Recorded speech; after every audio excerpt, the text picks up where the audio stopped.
Hello students, कैसे हो आप सभी। आशा करते हैं आप सभी ठीक हो। बच्चों, आपका अपने YouTube channel Vinod sir study points में स्वागत है। आज हम लघुत्तम और महत्तम से संबंधित क्वेश्चंस देखेंगे। कोई भी पेपर दोगे, प्रत्येक पेपर में 2 या 1 सवाल या 3 सवाल एलसीएम एचसीएफ से आते हैं। तो क्वेश्चन नंबर 1 की तरफ चलते हैं। तो 2 की पावर 3 गुणा 5 की पावर 3 गुणा 7 की पावर 2, एक कोष्टक के अंदर बंद है, फिर कॉमा लगा दिया। दूसरे कोष्टक में है 2 की पावर 2 गुणा 3 की पावर 5 गुणा 5 की पावर 2 गुणा 7, कोष्टक बंद कर दिया। तीसरा दिया है 2 की पावर 3 गुणा 3 की पावर 2 गुणा 5 गुणा 7 की पावर 3, कोष्टक बंद कर दिया। इसमें 2 सवाल पूछ रहा है, लघुत्तम और महत्तम। तो महत्तम की परिभाषा प्रत्येक बच्चे को पता होना चाहिए। महत्तम का अर्थ होता है हाईएस्ट कॉमन फैक्टर, यानी ऐसी बड़ी से बड़ी संख्या जो दिए गए सारे पदों को काट देती है, उसे बोलते हैं महत्तम, यानी कि एचसीएफ। लघुत्तम की परिभाषा यानी कि एलसीएम, ऐसी छोटी से छोटी संख्या जो दिए गए सारे पदों से कट जाए, उसे बोलते हैं लघुत्तम। जब तुम्हें पावर के रूप में सवाल दिया हो और में से पे यानी कि एचसीएफ पूछा जा रहा हो, तो तीनों या चारों पांचों जितने भी कोष्टक दिए उसमें जो आधार कॉमन है केवल वो लेना है, और उसकी सबसे छोटी घात वाला। जो सभी में कॉमन आधार है केवल वो ही लेना है, और उसकी सबसे छोटी घात। तो हमने देखा तीनों कोष्टकों के अंदर 2 आधार कॉमन है, तो 2 की सबसे छोटी जो पावर है वो है 2 की पावर 2, तो 2 की पावर 2 ले लिया। उसके बाद हमने देखा 3 आधार सभी कोष्टकों में कॉमन नहीं है, तो छोड़ दिया जाएगा। फिर चलते 5 आधार तरफ, तो 5 की पावर 3, 5 की पावर 2, और जब किसी की पावर पूछ रहे हैं वहां होता है 1, तो वहां 5 एकम 5 है। तो इन तीनों में 5 बेस कॉमन है, और उसकी सबसे छोटी पावर होगी 1, यानी 5 एकम 5।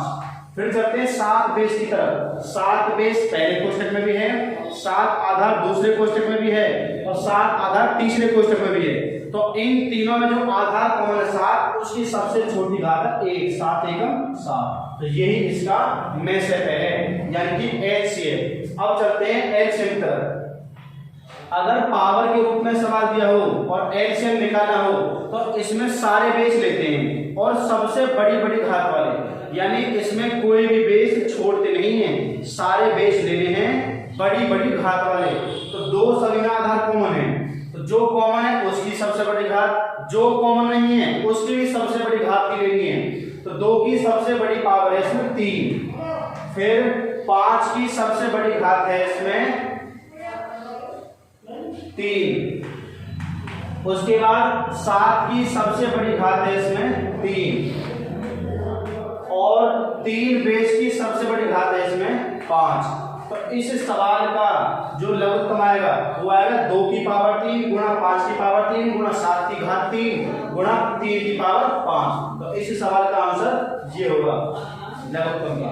क्वेश्चन नंबर 2 की तरफ चलते हैं। जब सवाल भिन्नों के रूप में हो और तुमसे लघुत्तम या महत्तम कुछ भी पूछा जा रहा हो, तो इसके लिए तुम्हें सूत्र रटने होंगे। तो पहले चलते हैं एचसीएफ की तरफ। भिन्नों के रूप में सवाल हो और एचसीएफ पूछा जा रहा हो, तो अंशों का तो लेना है एचसीएफ और हरों का लेना है एलसीएम। तो लिख रहे हैं हमें, तो एचसीएफ बराबर अंशों का एचसीएफ बटे हरों का एलसीएम। यानी ऊपर वाली जो संख्याएं भिन्न के रूप में जो संख्या दे रखी हैं, ऊपर वाली का तो एचसीएफ निकालना है और नीचे वाली का एलसीएम। तो 3, 5, 9 एचसीएफ की परिभाषा है ऐसी बड़ी से बड़ी संख्या जो दिए गए सारे पदों को काट दे। तो 3, 5 और 9 को बड़ी से बड़ी केवल काटेगी 1, तो इन तीनों पदों का एचसीएफ आएगा 1। अब आते नीचे, लघुत्तम की परिभाषा है ऐसी छोटी से छोटी संख्या जो दिए गए सारे पदों से कट जाए। तो हमें इनमें से बड़ी संख्या उठा के देखनी है। अगर वहां दी गई इनमें सबसे बड़ी संख्या सारे पदों से पूरी कट रही हो, तो वही लघुत्तम है। 16 12 से पूरी नहीं कट पाएगी, तो छोड़ देंगे। फिर करते हैं मन में डबल, 16 दूनी 32, 32 12 से अभी नहीं कटेगा। फिर करते हैं तिगुना, 16 का 3 गुना 48, 48 8 से कट जाएगा, 12 से भी और 16 से भी। तो नीचे वाली संख्याओं का जो लघुत्तम आएगा वो आएगा 48। तो इन भिन्न वाले सवालों का जो उत्तर आया में से पे वो क्या आएगा 1/48। अब की बात चलते हैं लघुत्तम की तरफ।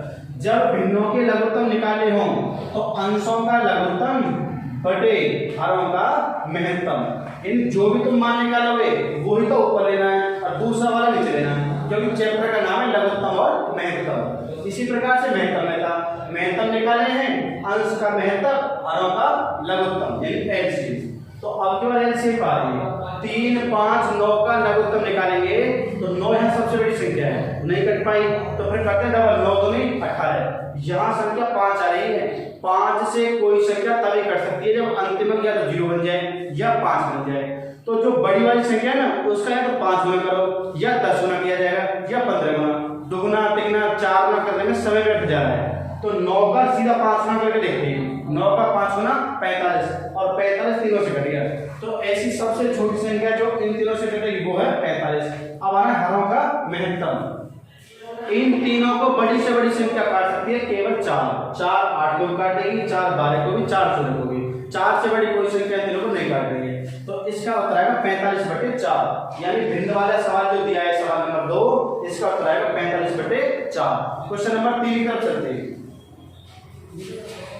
दो संख्याओं का अनुपात दिया है तुम्हारे सामने 15:11। इन संख्याओं का एचसीएफ दिया है 13। तो ये पूछा जाए संख्या बताओ संख्या क्या है। 15:11 अनुपात दिया है, 13 दिया है तुम्हारे सामने एचसीएफ। गणित में से कोई भी सवाल यदि अनुपात की लैंग्वेज का तुम्हारे सामने आ रहा है तो जो भी तुम्हें मान दिया है उसे ही बना के भाग लगा देना है। अगर ये लघुत्तम दिया जाता तो लघुत्तम से भाग, महत्तम दिया जा रहा है तो महत्तम से भाग। तो अनुपात संख्याओं का है 15:11, इनका लघुत्तम, इनका महत्तम है 13। ये 13 एचसीएफ है।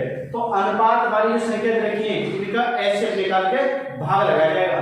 तो 15:11 का एचसीएफ यानी कि में से पे निकल जाएगा 1, क्योंकि में से पे उस संख्या को बोलते हैं ऐसी बड़ी से बड़ी संख्या जो दिए गए सारे पदों को काट दें। तो 15 को और 11 को केवल 1 काटते हैं, तो 1 से 13 कटेगा 13 बार। 13 से 15 में गुणा कर देंगे तो पहली वाली संख्या बड़ी वाली, और 13 से 11 करेंगे तो छोटी संख्या। तो 13 कम 13, 13 14। इसी प्रकार से 13 से गुणा 15 करते हैं तो 13 पंजे 65 का 5 हासिल लगा 6, 13 कम 13 6 19। तो एक संख्या होगी 195 और एक आएगी 143। अब बात करते हैं क्वेश्चन नंबर 4 की तरफ कि तीन संख्याएं 3:4:5 के अनुपात में हैं, इनका लघुत्तम दिया है 2400 यानी 2400 और पूछा जा रहा है इन संख्याओं का एचसीएफ कितना है। हमारे पास अनुपात दिया है 3:4:5 और 2400 दिया जा रहा है लघुत्तम। अनुपात का पूरे गणित में से कोई भी सवाल आए जो भी तुम्हें मान दिया है उसे ही बना के भाग लगा दिया जाएगा अनुपात वाली संख्याओं का। तो 2400 एलसीएम दिया है, तो 5 का और 3 का और 4 का जब हम लघुत्तम निकालेंगे तो लघुत्तम आएगा 60, क्योंकि 5 4 3 कोई भी किसी से ना कट रहा है, कोई भी कॉमन फैक्टर नहीं आ रहा है इसमें। जब कोई भी किसी से ना कट रहा हो तो सारी संख्याओं की आपस में मल्टीप्लाई कर देते हैं। तो 4 × 5 20, 20 × 3 60। तो इन तीनों पदों का लघुत्तम 60 आएगा। यानी 60 एक ऐसी सबसे छोटी संख्या है जो इन तीनों से कटेगी। तो लघुत्तम को लघुत्तम से काटते हैं तो हमेशा में से निकल आता है, 0 से 0 कैंसिल, 6 से 4 कैंसिल। तो 40 से गुणा इसमें नहीं करनी है संख्याओं में। यदि तुम गुणा करोगे तो संख्या निकल कर आएगी, फिर संख्याओं का में से निकालोगे तो फिर दोबारा 40 पे जाओगे। तो ध्यान में रखना है जब तुम लघुत्तम को लघुत्तम से काटोगे तो हमेशा में से पे आता है, और इस सवाल में में से पे तुमसे पूछा जाता है। तो इस सवाल का उत्तर आ जाएगा 40। बच्चों आज का हमारा ये लघुत्तम महत्तम का टॉपिक ही समाप्त होता है। यदि आपको हमारी वीडियो अच्छी लगी हो तो लाइक करना, चैनल को सब्सक्राइब करना, शेयर करना, ज्यादा से ज्यादा बच्चों में शेयर करना और कमेंट के माध्यम से बताना। धन्यवाद बच्चों।